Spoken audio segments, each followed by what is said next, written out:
नमस्कार मित्रों, मैं पुरुषोत्तम बिहारिया आप सभी का स्वागत करता हूं अपने राम की यात्रा के पहले कदम में।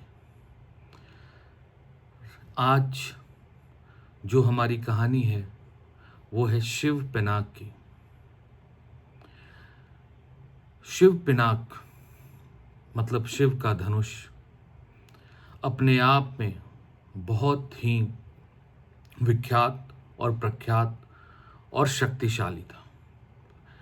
कहा जाता है कि भगवान विश्वकर्मा ने खुद उसे बनाया था और शिव को भेंट किया था। उस धनुष की महिमा में यह भी कही जाती है कि वो धनुष इतना शक्तिशाली था कि मात्र उसके एक बाण से आप अपने शत्रु को खत्म कर सकते थे। और ये धनुष जिसके पास भी होता वो कभी भी किसी से भी, चाहे दानव हो, देव हो, पराजय नहीं हो सकता था। तो जब समय बीता और एक त्रिपुरासुर के नाम का राक्षस देवताओं और समाज में भय पैदा करने लगा, तो भगवान शिव ने पहली बार उस धनुष का इस्तेमाल किया और उसके मात्र एक बाण से त्रिपुरासुर का वध कर दिया। अब धनुष को संभाल पाना, सही हाथों में हमेशा के लिए रहना, ये बहुत महत्वपूर्ण था। भगवान विष्णु ने सोचा कि अगर ये किसी कारणवश मतलब भगवान विष्णु के मन में ख्याल आया कि जो हमारे महादेव हैं, बाबा हैं, हमारे भोलेनाथ हैं, औघड़ दानी हैं, सब कुछ निछावर कर देते हैं। मात्र बेलपत्र से, मात्र थोड़े से जल से बाबा खुश हो जाते हैं और अपना सब कुछ निछावर कर देते हैं। तो अगर किसी दानव ने, किसी दुष्ट के हाथ ये पिनाक चला गया, बाबा को प्रसन्न करके वो पिनाक किसी ने ले लिया, तो ये फिर बहुत चिंताजनक विषय हो जाएगा और उसको पराजय कर पाना अत्यंत मुश्किल हो जाएगा। तो भगवान विष्णु ने सोचा कि भगवान के पास त्रिशूल है और त्रिशूल इतना शक्तिशाली है क्योंकि उसकी रक्षा खुद भगवान का सर्प कर रहा है। तो उसे शिव से मांग पाना ही अपने आप में एक बहुत बड़ी दुविधा है। शिव का त्रिशूल पकड़ पाना अपने हाथ में किसी के लिए संभव नहीं है। बाबा का त्रिशूल मांगने के कोई दुस्साहस नहीं करेगा। बाबा का त्रिशूल को पकड़ पाना बस बाबा के हाथ में है और माँ जगदम्बा के हाथ में। तो लेकिन पिनाक, अगर बाबा प्रसन्न होके अपने पिनाक किसी को भेंट कर दिया, किसी दानव को, किसी दुष्ट को, तो बहुत ही प्रलय का माहौल बन जाएगा। तो भगवान विष्णु ने सोचा, एक योजना बनाई और बाबा के पास वो गए और कहा, महादेव, आपका जो पिनाक है, आपकी जो धनुष है, उसे जब मैं पृथ्वी पर राम अवतार लूँगा तो उसमें उसकी आवश्यकता पड़ेगी मेरे विवाह के संबंध में। तो बाबा ने कुछ नहीं सोचा, बाबा ने बिना संशय किए भगवान विष्णु को वो धनुष भेंट कर दी। क्योंकि भगवान विष्णु और जो भगवान शंकर का जो प्रेम है वो बहुत गहरा है, उसे समझ पाना या समझा पाना बहुत मुश्किल है।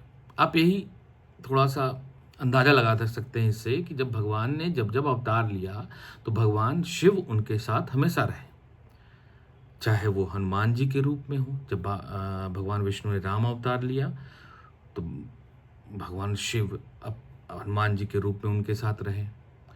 भगवान ने जब कृष्ण अवतार लिया तो भगवान गोपी के रूप में उनके साथ रहे। इसीलिए वृंदावन में गोपेश्वर महादेव की पूजा होती है।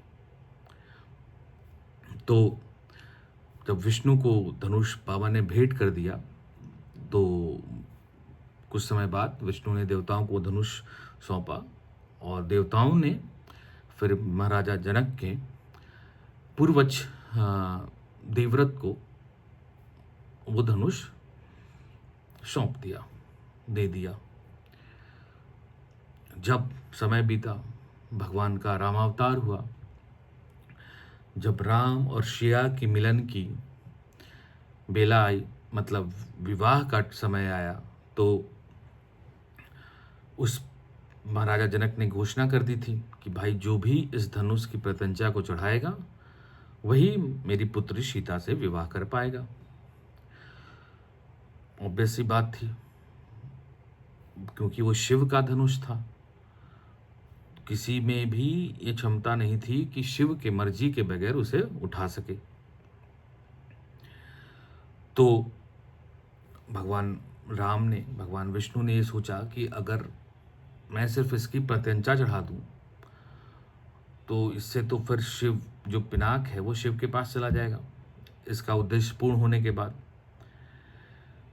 तो कुछ ऐसा करना पड़ेगा जिससे ये पिनाक अपने उद्देश्य को तो पूर्ण कर ही चुका है, त्रिपुरासुर का वध हो चुका है और भगवान का माता सीता के साथ विवाह होने वाला है, तो इसका उद्देश्य तो पूर्ण है।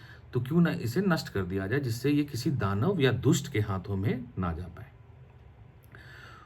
तो आप खुद सोचो, क्या भगवान विष्णु के हाथ या भगवान राम के हाथों किसी धनुष की प्रत्यंचा को चढ़ाने में धनुष टूट सकता है?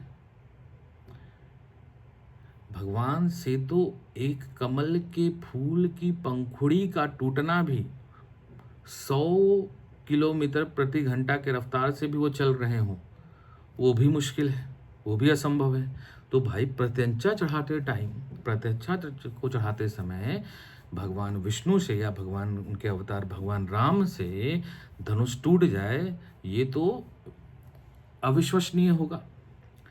तो इसके पीछे और कुछ नहीं, भगवान विष्णु की योजना थी कि पिनाक का उद्देश्य पूर्ण हो चुका है, अब इसे नष्ट करने की या इसकी जाने का समय आ चुका है। तो भगवान ने प्रत्यंचा चढ़ाते समय उस धनुष को नष्ट किया, क्योंकि उसकी उद्देश्य की पूर्ति हो चुकी थी। और इसी तरह भगवान विष्णु ने समाज को एक बड़े प्रलय से बचाया। और इस पे तो, क्योंकि भगवान विष्णु के हाथों वो धनुष टूटा है भाई, तो इस पे तो कोई कुछ बोल नहीं सकता। महादेव तो बिल्कुल नहीं बोल सकते, क्योंकि महादेव भगवान विष्णु का ध्यान करते हैं और विष्णु महादेव का ध्यान करते हैं। उनमें तो उनकी प्रेम की तो कोई परिभाषा ही नहीं हो सकती, उन दोनों के प्रेम की।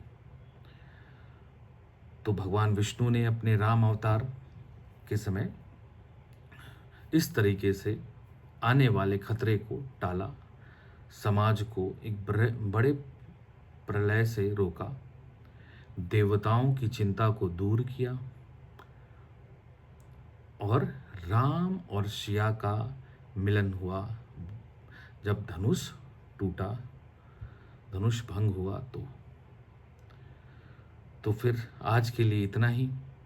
हम फिर मिलेंगे अपने दूसरे कदम पे और जानेंगे कुछ अनसुनी कहानियाँ राम की यात्रा में। नमस्कार, जय श्री राम, हर हर महादेव।